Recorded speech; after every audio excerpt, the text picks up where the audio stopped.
anytime you're ready. We'll do it the hard way so everything comes off.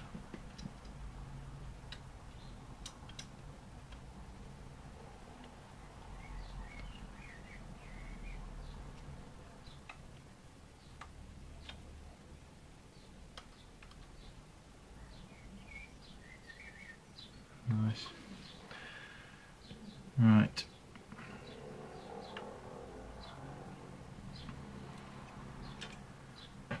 Now, a few different things is I don't know if you've ever taken apart a version 7, but what they've done, they've redesigned it like the version 7 so that you don't have to put the tappet plate spring in until after you've assembled the gun. You can, you know, the little version 7 doorway, they've added that in there. Now the gears are slightly different, as you can see there. The width of them, it's quite similar, that sector gear. But the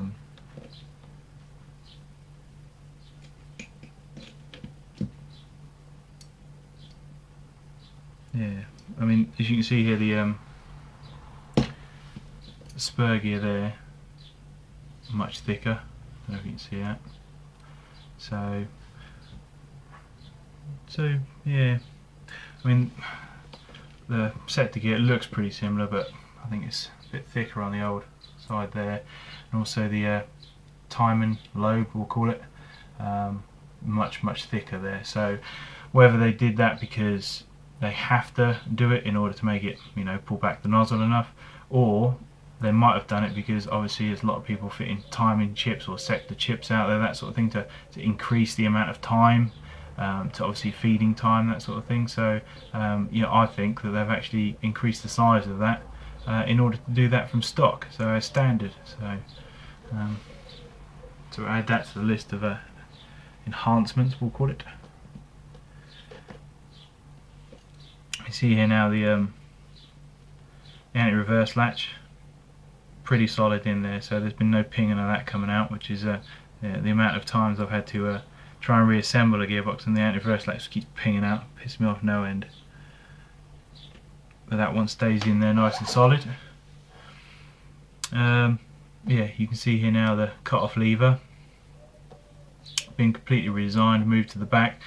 Whether that was just simply because of how they've redesigned the gearbox, or and they've done, you know, they had to do it, if you know what I mean, or it might have been obviously to get rid of the version 2 lockup. I'd like to think they've got rid of the version 2 lockup, so I'd like to hope so anyway. So, but I haven't experienced it yet, so so fingers crossed there. As you can see as well, they've redesigned the switch block now with the actual trigger bit comes up much higher in comparison to a version 2. I've got one line around here, but I can't be asked. Right, but if you can see, it just comes up slightly higher. Also, it's black as well instead of white. So whether they changed the plastic or not, I don't know. But yeah, just slightly redesigned there on the trigger assembly.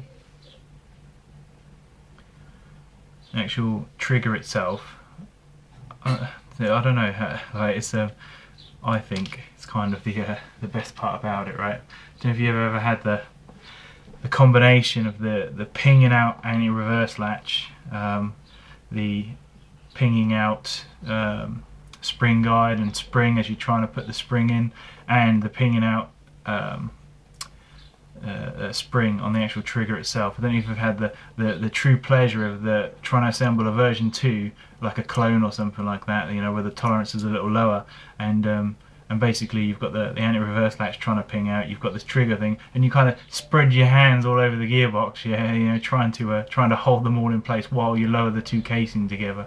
Well, on this, which I thought was the best bit, to be honest, they had what they've done on the actual trigger.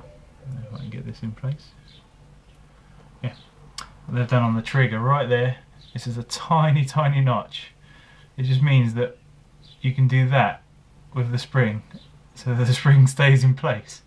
And I don't know, simple things I guess, but I quite like that. So that when I put it in here, literally, there, I just pop it in, and when I want to set it in place so that, you know, it doesn't ping out or anything like that, I just literally click it off the thing, and it is voila, in place. And that is just, I love that. Simple things, I guess. But yeah, that's that's pretty much it. It's now pretty disassembled and in a state. And I'm going to have the pleasure of just making sure everything's alright here, and obviously quickly show you the nozzle on the end there. Tiny little cutout which is there on the underside, not that you can see it, but also here there's a matching little notch on the back of the nozzle.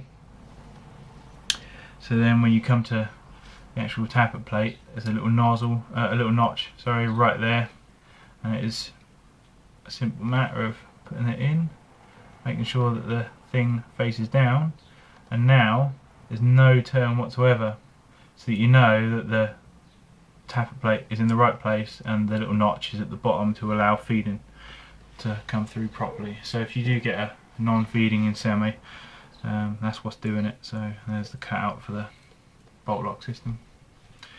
But yeah, I think that's pretty much it. I've gone through all the benefits and bonuses of the gearbox. The casing to me looks solid. I don't know. I mean, you know, people talk about strengthening in the right places and stuff like that. I mean, here's a SG version 2 gearbox that suffered a fatal death. I don't know. I mean, they look similar. It doesn't look overly reinforced in any sort of way. I don't know. I guess time will tell on these things, won't it? So, don't know. It might have been the combination, obviously, of the version 2 in an M4 body. Maybe there's a little bit too much space there, a bit too much vibration caused that, you know, causes the version 2s to break.